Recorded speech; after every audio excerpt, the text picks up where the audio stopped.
Big news in Week 11's biggest matchup in the NFL, the most important matchup of the week. The Cleveland Browns and the Pittsburgh Steelers square off in Cleveland, Ohio, in what now has taken a dramatic turn for the game.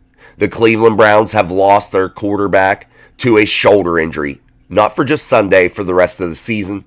And Deshaun Watson will now undergo surgery to clean out some bone fragments from that shoulder in order to start his rehab process. But this now changes things for the Pittsburgh Steelers, especially on defense. If you're the Steelers secondary lacking a Minka Fitzpatrick, maybe now you can play some more aggressive man coverage and not worry about those soft zones to where you've been very opened up and you allow a lot of yards. Maybe now the linebackers in the inside that play the run a hell of a lot better than they play the pass are going to have a little bit easier of a game. Maybe now TJ Watt and Alex Highsmith can really tee off on a backup quarterback for the Cleveland Browns. And if you're Kenny Pickett in this offense, maybe now you're going to be able to wear out that excellent Cleveland defense throughout the game due to your offense getting you the ball back and forcing 3 and outs on the Cleveland side. And if you're the Steelers, you want to keep that defense of the Browns on the field as long as possible. You want to wear them down. Because I think this game will still come down to the final moments. However, I think the Steelers are going to have a better chance now to control this football game. And that's going to mean them moving up in the standings and starting to control their own destiny. I think this football game's still a coin flip, don't get me wrong, and I don't think the Steelers are going to walk away with it by any means because of that Cleveland Browns run game and that Cleveland Browns defense and their special teams that's been playing oh so good. The Cleveland Browns are, in my opinion, in a little bit of trouble, and we always want to see best on best, but this could really work in the Pittsburgh Steelers' favor. And if you're a Pittsburgh Steelers fan, you want to see that defense rise to the occasion now.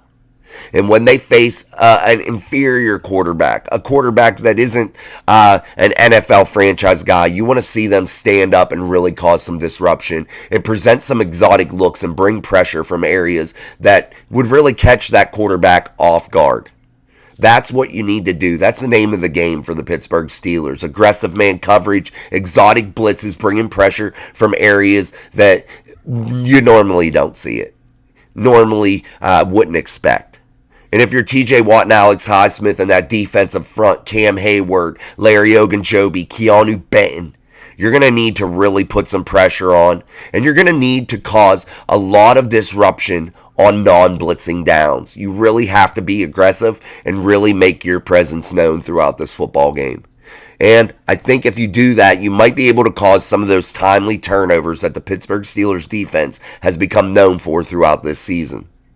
If you're Joey Porter Jr., you need to man up on the Cleveland Browns' best receiver and control that half of the field at all times. You can't allow anybody to break free and allow easy completions, easy pitch and catches for a backup quarterback to get in rhythm and get the ball rolling. The Cleveland Browns have played with a backup quarterback a lot of the time since they've had Deshaun Watson, considering his absence through many games. Some off the field issues, some injury issues, but the Cleveland Browns have not got what they bargained for when they gave away the franchise basically to sign Deshaun Watson to give him the richest deal in NFL history for a quarterback. What do you do if you're the Cleveland Browns? What do you do? And if you're the Pittsburgh Steelers, this is going to benefit you. And can you capitalize off that? Can you take advantage of the Cleveland Browns being handicapped slightly?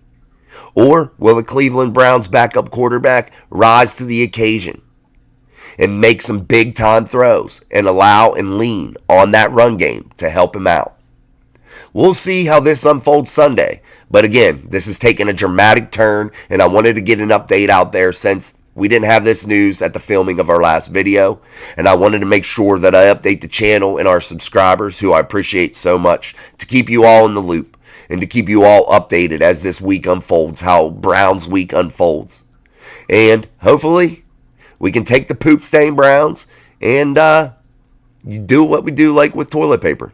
Flush them down the toilet and put the Browns where they need to be, into the cellar of the AFC North.